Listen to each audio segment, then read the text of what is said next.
제가 봉독합니다. 삼손이 가사에 가서 거기서 한 기생을 보고 그에게로 들어갔더니 가사 사람들에게 삼손이 왔다고 알려짐에 그들이 곧 그를 애워싸고 밤새도록 성문에 매복하고 밤새도록 조용히 하며 이르기를 새벽이 되거든 그를 죽이리라 하였더라. 삼손이 밤중까지 누워 있다가 그 밤중에 일어나 성문짝들과 그 문설주와 문빗장을 빼어 가지고 그것을 모두 어깨에 메고 헤브론 앞 산꼭대기로 가니라. 이후에 삼손이 소래골짜기에 들릴라라 하는 이름하는 여인을 사랑하매. 아멘. 더위 중에 잘 지내셨습니까? 다 더위로 많이 힘들어 하시는 모습입니다. 그러나 더위 중에 이렇게 예배하는 우리 모두를 하나님이 기뻐하실 줄로 믿습니다. 주님께 집중하고 예배 드리기를 바랍니다. 사사기 시대는 독특한 사이클이 있습니다. 이스라엘 백성이 하나님을 떠나고 가나안 풍습을 따르고 그 신들을 함께 섬길 때에 하나님이 그들을 이방 사람들의 손에 넘겨주셔서 압제하게 하셨고 그들은 고난을 당했습니다. 그들이 압제와 고난 속에서 하나님께 부르짖고 하나님을 원할 때 하나님께서는 그들에게 사사를 보내주심으로 그 사사를 통해서 그 지역의 부분적으로 때로는 이스라엘에게 평화를 주셔서 누가 사사로 있을 동안 몇 년 동안 평화를 누렸더라 라고 하는 그러한 사사기의 독특한 사이클이 있습니다. 그런데 삼손에게 있어서는 그가 사사로 20년 동안 있었더라. 그런데 20년 동안에 하나님의 나라가 그를 통해서 부분적으로만 이루어지고 평화가 있었더라 라고 하는 말씀이 없습니다. 그것은 삼손의 사사기 시대는 실패한 사사기 시대였다라고 하는 것을 우리에게 입증하고 있습니다. 사사 입다 이후에 이스라엘은 30년 동안의 평화를 누렸습니다. 그러나 이스라엘은 그 하나님의 은혜를 망각하고 죄에 빠졌습니다. 그래서 하나님은 블레셋을 이용해서 이스라엘을 경고하고 블레셋의 압제를 통해서 하나님께로 돌아오도록 하셨습니다. 그래서 40년 동안 고통을 당하고 있었습니다. 이러한 때에 단 지파의 소라 땅에 마노아라고 하는 사람에게 아들이 태어났으니 그 사람이 삼손입니다. 우리는 삼손에 대해서 너무나도 이름을 잘 들어서 알고 있거니와 삼손의 이름의 뜻은 작은 태양이라는 뜻입니다. 그것은 사사기 시대를 하나님의 빛으로 밝혀줄 하나님의 소망이 그 속에 있었기 때문이었습니다. 그는 어릴 적부터 나시린으로 자랄 수 있도록 거룩하게 구별되었고 그는 하나님의 사사로 20년 동안 사사의 역할을 했습니다. 그리고 그에게는 아주 특별한 힘이 있어서 어느 누구도 당할 수 없는 육체적인 힘을 가진 사람이었습니다. 낙이 턱뼈 하나로 블레셋 용사 1000명을 죽일 수 있을 만큼의 힘을 가지고 있었고 그는 나중에 보듯이 성전 기둥을 안아서 무너뜨릴 수 있을 만큼의 큰 힘을 가진 사람이었습니다. 블레셋의 어느 장수도 어느 군대도 그를 당할 수 없을 만큼 강한 하나님의 힘의 은사를 받은 사람이었습니다. 그럼에도 불구하고 그는 이스라엘을 부분적으로나마 이스라엘 사람들이 하나님을 섬기고 하나님을 경외하고 하나님의 은혜를 입어서 평강을 누리게 하는데 실패하였습니다.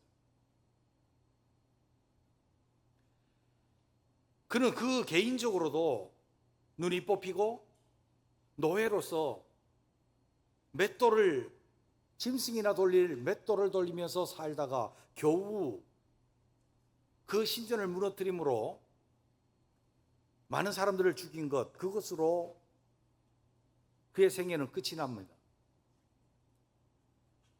그가 하나님 앞에서 제대로 작은 태양으로서 하나님의 빛을 비추고 그에게 주어진 사사의 직분과 큰 힘으로 블레셋을 물리치고 이스라엘에게 평강을 가져다 주고 사사로서 하나님의 말씀의 기준을 세우고 하나님의 말씀으로서 다스리는 나라를 이루었으면 얼마나 좋았을까, 그런 생각을 해봅니다. 그랬다면 그의 인생은 행복한 인생이요, 그는 행복한 가정을 이루었을 것이며 행복한 사사로서의 성공적인 신앙인이 되었고 성경에도 굉장히 성공적인 믿음의 용사인 사사로 기록되어지고 그것은 하늘에서 보석과 같이 빛나는 성공한 인생으로 쓰임받았을 것이다 라고 하는 아쉬움을 남깁니다. 우리는 오늘 삼손의 삶을 반추해 보면서 우리 자신들이 삼손이 실패했다면 우리는 성공하는 신앙, 성공하는 인생, 하늘나라에서 보석과 같이 빛나고 가치 있는 성공의 원리를 성공시킬 수 있는 우리 모두가 되시기를 주님의 이름으로 축원합니다. 그렇다고 한다면 우리는 어떻게 우리의 삶을 성공적인 신앙, 성공적인 인생으로 이끌 수 있을까요? 그 첫째는 거룩한 시각을 가져야 합니다. 아멘. 1절에 있는 말씀 보면 삼손이 가사에 가서 거기서 한 기생을 보고 그에게 들어갔더니 그랬습니다. 지금 가사는 어떤 곳입니까? 지금은 팔레스타인인들이 점령을 하고 있는 곳이라서 이스라엘하고 지금 전쟁을 하고 또 그래가지고 이스라엘이 엄청난 공격을 하고 많은 사람들이 죽고 그런 곳인데 이때는 구약시대 때는 블레셋 사람들의 땅이었습니다. 블레셋 사람들의 4대 도시 중에 하나고 가장 블레셋 사람의 근거지가 되었던 곳이 가사였습니다. 그들은 원래 해양 민족이었습니다. 에게를 중심으로 해양에 살던 사람들이 배를 타고 고대 근동지방으로 건너와서 지중해 연안에 자리를 잡았고 그들은 고대 근동지방에 있던 사람보다 더 탁월한 문화를 가지고 있었고 전쟁에도 능한 사람들이었습니다. 그 사람들이 자리를 잡고 있었고 그들은 단순히 문화만 가지고 들어온 것이 아니라 해양에서 섬기던 신들을 가지고 들어와서 다곤을 섬기고 있었습니다. 여러 이방신들을 섬기고 있었습니다. 그 사람들이 하나님께로부터는 교제하고 그들과 함께 하지 말라고 하는 명령이 이미 모세 시대 때 있었습니다. 그런데 지금 삼손이 가사로 내려갔습니다. 그리고 거기에서 한 기생을 보고 그에게로 들어갔더니 여기 기생이라고 하는 단어의 원문 뜻을 살펴보면 돈 받고 몸을 파는 매춘부라고 하는 뜻입니다. 매춘부에게 그가 들어갔습니다. 하나님의 사사로 나실인으로 구별되어져 있으면서 그는 그 매춘부를 보고 그것이 좋아서 그에게로 들어갔다라고 그렇게 말합니다. 그와 밤을 지새는 모습을 성경은 나타내고 있습니다. 그리고 그가 그곳에서 사람들이 죽이려고 하는 것을 알고 문짝과 문설주와 문빗장을 빼서 헤브론으로 올라갔다.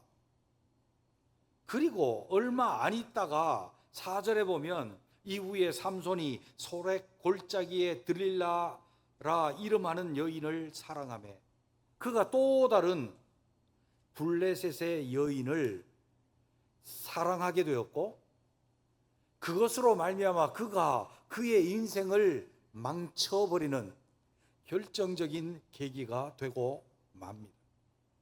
이것은 그에게 그가 보는 눈에 문제가 있는 것입니다. 그가 육신의 눈으로 보니 그가 매춘부여도 상관이 없고 블레셋 여인이어도 상관이 없었던 것입니다. 눈에 보기에 자기의 육체가 원하는 것을 채워줄 수 있는 여인으로 보이는 것입니다. 그의 눈에 보기에 보암직한 것입니다. 그의 시각에는 반드시 문제가 있었기 때문입니다. 그가 만약에 하나님의 눈으로 자기가 나시리는 것을 통해서 보았다면, 그가 이스라엘을 세워야 될 사사인 것을 통해서 보았다고 한다면, 그 여인은 범접하지 못할 부정한 여인이었을 것입니다. 결코 그는 그에게로 들어가지 않았을 것입니다.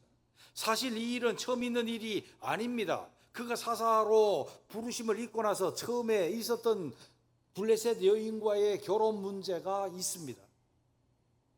그가 14장에 보게 되면 딥나로 내려가서 거기서 블레셋 사람들 딸 중에 한 여자를 보고 올라와서 자기 아버지에게 말합니다. 내가 블레셋 딥나에서 한 여자 보았는데 내 눈에 보기에 좋으니 그를 데려와서 아내로 삼아 주십시오.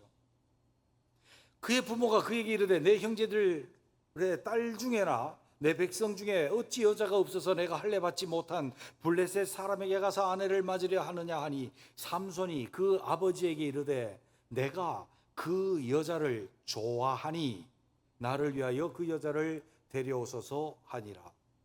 내가 그 여자를 좋아하니, 원어를 직역하면 그 여자가 내 눈을 기쁘게 하니 라고 하는 뜻이에요. 내 눈에 그 여자가 보기에 좋다는 거예요. 근데 이것이 여호와께로 났다? 아니요. 여호와께로 난 것은 블레셋 사람을 치려고 한 것이었는데, 그는 자기께로서 블레셋 여인을 맞이해서 그것을 트집 잡아서 블레셋 사람을 치려고 하는 자기 생각에 빠졌습니다. 왜냐하면 자기 중심, 자기 눈으로 사건을 보고 사람을 보았기 때문입니다. 그의 실패의 결정적인 원인을 제공한 것이 무엇인가 하면, 그가 하나님의 시각에 거룩한 시각을 갖지 못하고 육신의 시각, 안목의 정욕의 시각을 가지고 있었기 때문에 그는 결국 들릴라를 통해서 자기 머리의 비밀을 가르쳐 주게 되고, 그는 잡히고 눈이 뽑히고 맷돌을 돌리다가 마지막으로 블레셋 사람들을 죽이고 자기도 죽어요. 하나님의 나라를 접근해 보지도 못하고 다스리는 사사로의 역할을 해보지도 못해요. 우리는 눈에 보이는 대로가 아니라 거룩한 눈, 곧 하나님의 시각으로 볼 수 있는 시각을 갖추어야 우리 인생이 성공적인 인생이 될 줄로 믿습니다. 그는 나시린이었습니다. 나시린이 어떻게 해야 되는 것을 하나님의 시각으로 볼 수 있었어야 되겠죠. 그는 사사입니다. 자기 자신을 볼 때에도 그는 이스라엘에서 재판하는 자요, 하나님의 기준으로 다스리는 자여야 했습니다. 그 시각으로 자기 자신을 보고 블레셋 기생을 보았다라고 한다면 그 기생집에 결코 들어갈 수 없었을 것입니다. 우리에게 있어서는 시각이 우리의 삶을 결정한다라고 하는 사실을 알아야 합니다. 하나님의 시각으로 보았던 자, 그렇지 않은 자, 명확하게 갈라지던 가네스 바네아의 사건을 여러분 알고 계시죠? 12명의 정탐꾼이 다녀왔습니다. 그들이 육신으로 보는 것은 똑같았습니다. 과연 우리가 보니 그 땅은 젖과 꿀이 흐르는 땅이었습니다. 그들이 포도 한 송이를 장대에 끼워서 둘이서 메고 왔습니다. 엄청나게 비옥한 땅임을 말해주고 있는 것이죠. 그런데 하나님의 시각으로 본 여호수아와 갈렙은 말합니다. 우리가 올라가십시다. 하나님이 우리와 함께 하시면 우리가 능히 그들을 이길 수 있고 쫓아낼 수 있을 것입니다. 하나님이 함께 하시면 그들은 우리의 먹입니다. 반대로 하나님의 시각이 아닌 육신의 시각으로 본 자들은, 그들은 크고 장대한 자들입니다. 성벽은 굳고 튼튼하고 높게 쌓여 있습니다. 그들은 안악 자손입니다. 우리의 눈에 보기에도 우리는 메뚜기 같습니다. 하나님의 시각이 아닌 인간의 시각으로 보니까 그랬습니다.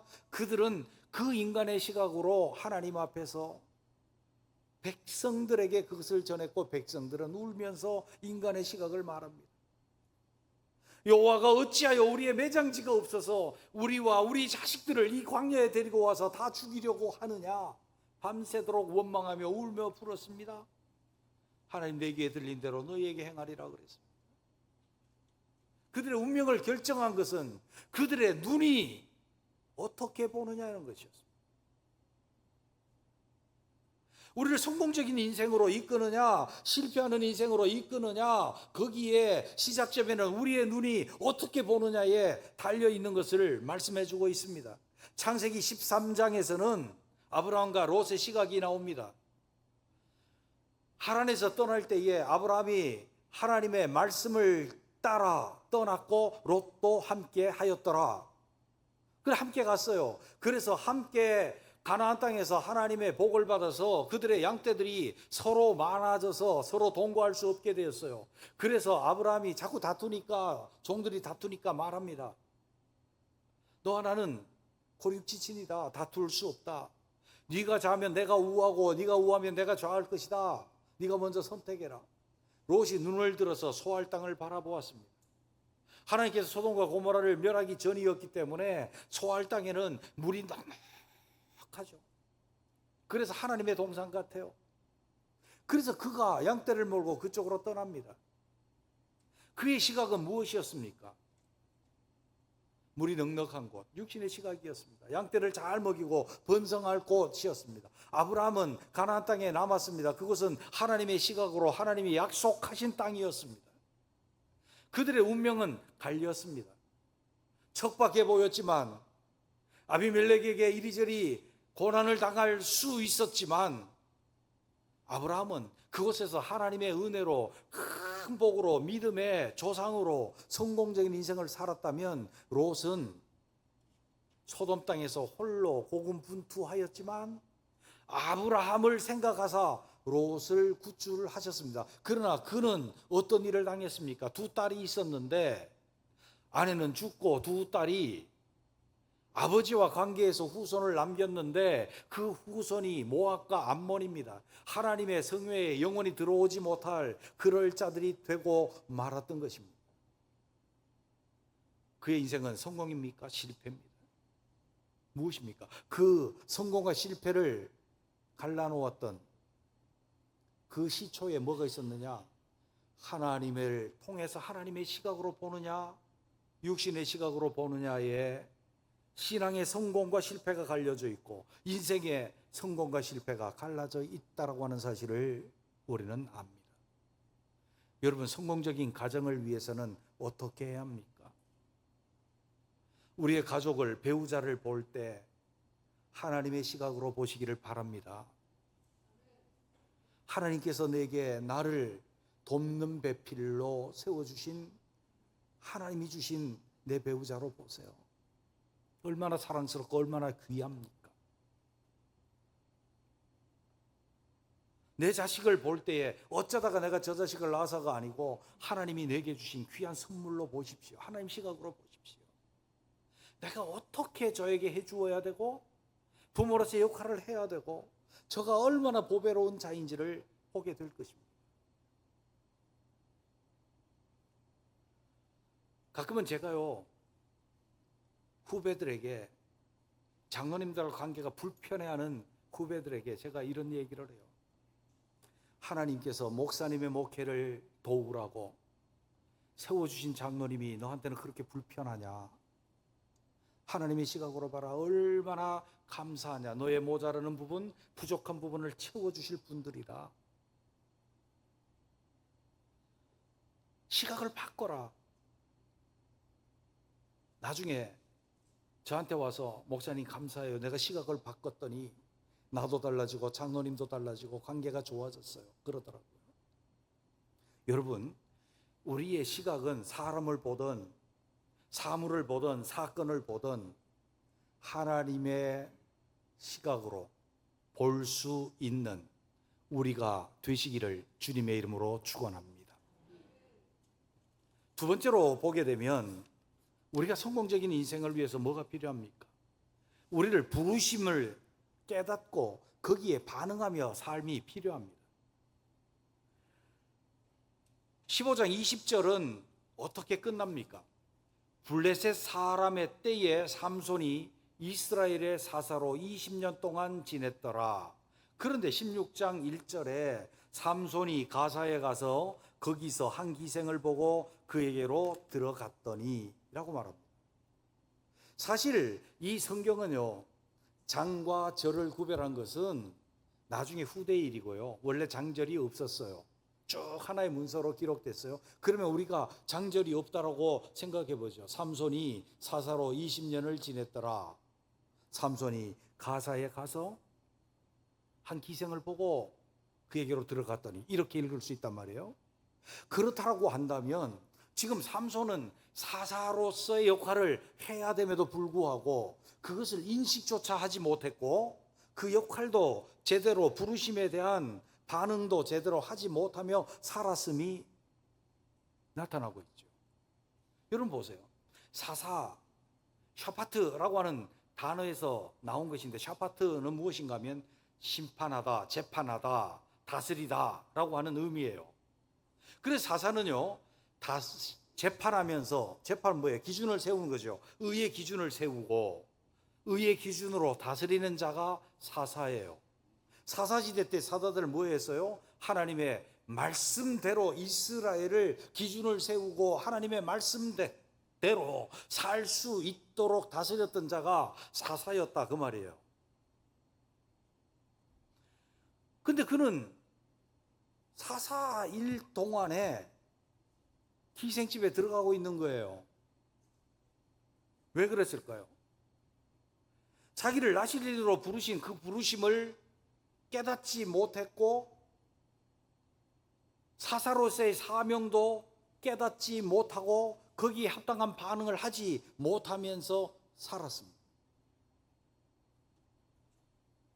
삼손에게는 남들에게 없는 탁월한 능력이 있었습니다. 힘이 있었습니다. 놀라운 하나님의 은혜도 있었습니다. 근데 왜 주셨는지 알지 못한 거예요.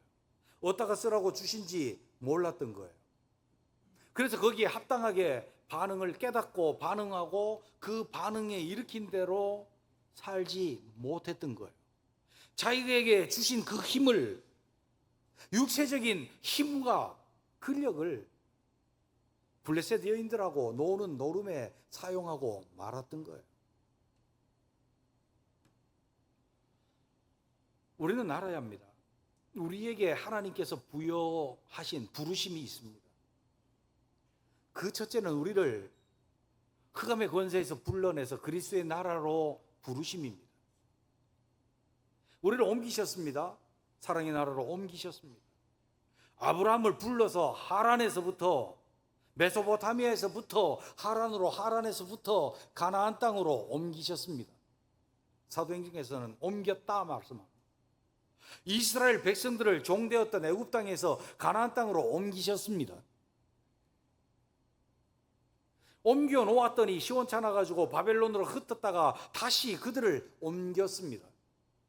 오늘날 우리를 흑암의 권세에서 건져내고 세상에서 우리를 건져내어서 그리스도의 나라로 옮기셨습니다. 그것을 깨달아야 합니다. 내가 어디에서 옮겨진 사람인지 아니면 나는 아직 세상 사람들인지 깨달아야 합니다. 주님 말씀하셨습니다. 손에 쟁기를 들고 뒤를 돌아다 보는 자는 하나님 나라에 합당치 아니하고 그렇게 말씀했습니다.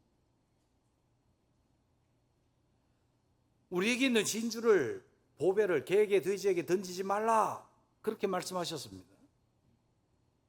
우리는 깨달아야 합니다. 우리가 하나님의 나라 사람으로 옮겨진 사람, 그리스도의 나라로 옮겨진 사람이다. 그렇게 부르심을 입었음을 깨닫고 그 백성됨을 추구하면서 반응하면서 살아갈 수 있는 우리가 되시기를 주님의 이름으로 축원합니다. 삼손이 사사로 부르심을 입었다면 사명을 받은 것입니다. 그는 사명을 깨닫지 못하고 사명에 반응하지 못하고 그 사명에 충성하지 못했습니다. 실패한 인생이죠. 우리의 사명은 무엇입니까? 제자로서의 사명은 땅끝까지 이르러 복음 전하고 땅끝까지 이르러 주님의 증인이 되어지는 것이 제자의 사명입니다. 우리 모두의 사명입니다. 그리고 우리에게 각각 직분을 주셨습니다. 외형적인 직분, 내면적인 은사의 직분들을 우리에게 주셨습니다. 그것을 깨달아야 합니다. 그리고 그것을 내가 올바르게 반응해야 합니다. 내가 어쩌다가 목사 되어서 그런 소리 하면 안 됩니다. 우리는 우리에게 주신 그 소명과 사명에 제대로 그것을 깨닫고 내가 반응할 때에 내 신앙은 성공적인 신앙을 향해서 달려갈 수 있게 될 줄로 믿습니다. 우리는 알아야 합니다. 삼손은 자기가 나실린으로 부르심을 받았고 사사로 부르심을 받았음에도 불구하고 그것을 제대로 깨닫지 못하고 그 사명에 반응하지 못함으로 그에게 주신 큰 힘을 기생들과 노는 노름에다가 다 사용하고 말았던 것입니다. 우리의 사명은 무엇입니까? 복음을 위한 사명을 우리는 팽개치고 육체 노름, 눈에 보기에 좋은 것 노름, 돈 노름, 권력 노름, 명예 노름을 하고 있지는 않습니까? 주님이 우리에게 주신 것, 그 부르심에 합당한 반응과 태도와 삶을 살아갈 때에 우리 인생은 성공적인 신앙이요 성공적인 인생이 되어 하늘나라의 보석과 같은 존재, 성공적인 인생이 되어질 줄로 믿습니다. 마지막으로 보게 되면 성공적으로 살려고 하면 하나님의 말씀이 최우선 가치 기준이 되어야 한다라고 하는 것입니다. 4절에 있는 말씀을 보면 삼손이 가사에 가서 거기서 한 기생을 보고 그에게 들어갔더니 그랬습니다. 여러분, 최초에 하나님께서 인간에게 주신 제도 중에 하나가 결혼이에요. 결혼에 주님께서 명령을 하나 내리셨는데 그 남자가 그 부모를 떠나 그 아내와 합하여 둘이 한 몸을 이룰지니라. 이게 최초의 남녀간에 주님 주신 명령이에요. 둘이 한 몸을 이룰지니라. 그래서 법칙이에요, 그게요. 그래서 중혼하는 것 하나님 뜻 아니에요. 때로는 이방인을 맞이하는 것, 모세오경에서는 분명히 하나님의 말씀으로 그건 안 된다 그렇게 말씀했어요. 고린도전서 6장 16절에 보면 창녀와 합하는 자는 그와 한 몸인 줄 알지 못하느냐 일렀으되 둘이 한 육체가 된다 하셨으니 이 창조의 원리에서 주님이 따갖고 와서 말씀해요. 그의 아버지는 그에게 결혼하려고 할 때 내 형제들의 딸들 중에나 내 백성 중에서 어찌 여자가 없어서 내가 할례 받지 못한 블레셋 사람에게 가서 아내를 맞이하려 하느냐. 그의 아버지가 그에게 말씀으로 깨우쳤지만 그는 이렇게 말합니다. 그 여자가 내 눈에 보기에 좋으니. 그의 가치 기준, 그의 더 먼저 우선적인 기준이 무엇이었습니까? 하나님 말씀 아니었습니다. 하나님의 뜻 아니었습니다. 먼저 그 나라와 의를 구하는 것도 아니었습니다. 그래서 그는 자기 눈에 보기에 좋은 대로 육체와 마음이 원하는 대로 행해버려서 실패한 인생을 살고 말았습니다. 우리가 성공적인 삶을 살기 위해서는 말씀이 우리의 기준이 되어야 합니다. 초대교회 교인들은 로마 10대 황제의 박해를 견뎌내야 합니다. 물론 그 이전에 유대인들의 박해도 견뎠습니다. 성공적인 신앙인, 위대한 신앙인으로 성공했습니다. 그들이 박해당한 이유를 보면 여러 가지가 있지만 대부분 단순해요. 뭐가 단순한가 하면 하나님께서 다른 신에게 섬기지 말라, 우상에게 절하지 말라, 그 말씀을 지키기 위해서 초대교회 로마는 황제의 신을 만신전에 가운데다 두고 정복한 나라 그 민족의 신들을 주위에다 두고 황제를 먼저 섬기고 자기 민족의 신을 섬기도록 했단 말이에요. 근데 유일하게 그것을 반대한 사람들은 유대교를 믿는 사람들과 기독교를 믿는 사람들이에요. 유대교를 믿는 사람들은 유대 땅에 박혀 있기 때문에 크게 똘똘 뭉쳐서 반항하기 때문에 때로는 짓밟았지만 그들은 크게 박해를 받지 않았어요.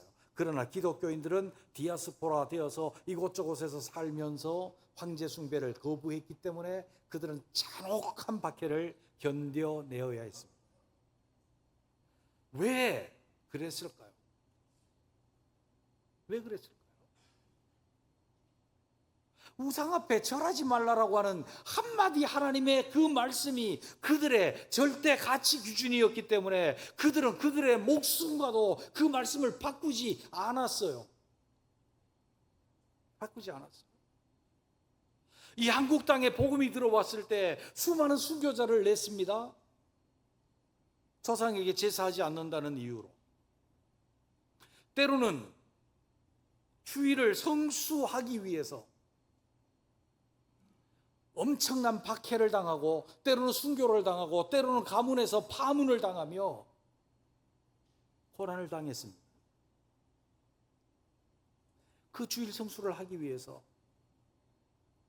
가문에서 파문당하고 수많은 매를 맞은 사람들도 있고 고난을 당했습니다. 왜? 말씀이 그들의 기준이었기 때문입니다.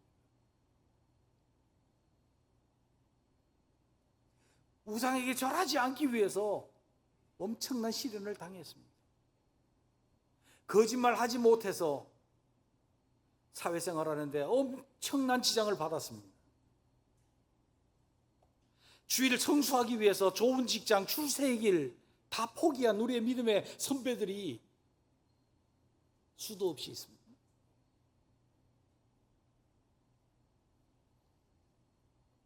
그들은 신앙에 성공하였고 인생에 성공하였고 주님의 나라에 영원토록 별과 같이 빛나는 자들이요 보석과 같이 존귀한 가치를 지닌 상급의 사람이 되었습니다.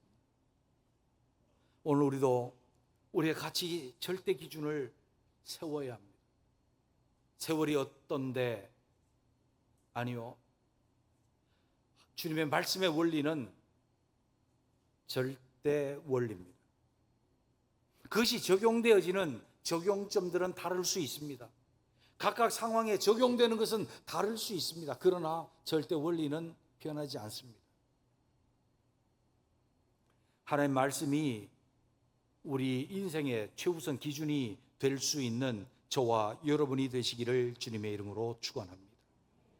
우리의 믿음의 선배요 위대한 신앙인이었던 개혁자들은 그들의 모든 삶의 원리를 말씀해 두었습니다. 솔라 스크립투라, 오직 성경으로. 성공적 인생을 사는 비결은 우리의 조건이나 상황이 아닙니다. 우리가 처한 상황과 환경에서 어떤 태도를 갖는가 하는 것입니다. 우리가 하나님의 시각, 꼭 거룩한 시각을 가지고 판단하는 우리가 되어야 할 것입니다. 우리를 부르신 소명과 사명을 깨닫고 거기에 반응하고 응답할 줄 알아야 합니다. 우리의 가치 기준이 하나님의 말씀인 우리 모두가 되시기를 주님의 이름으로 축원합니다. 기도하겠습니다.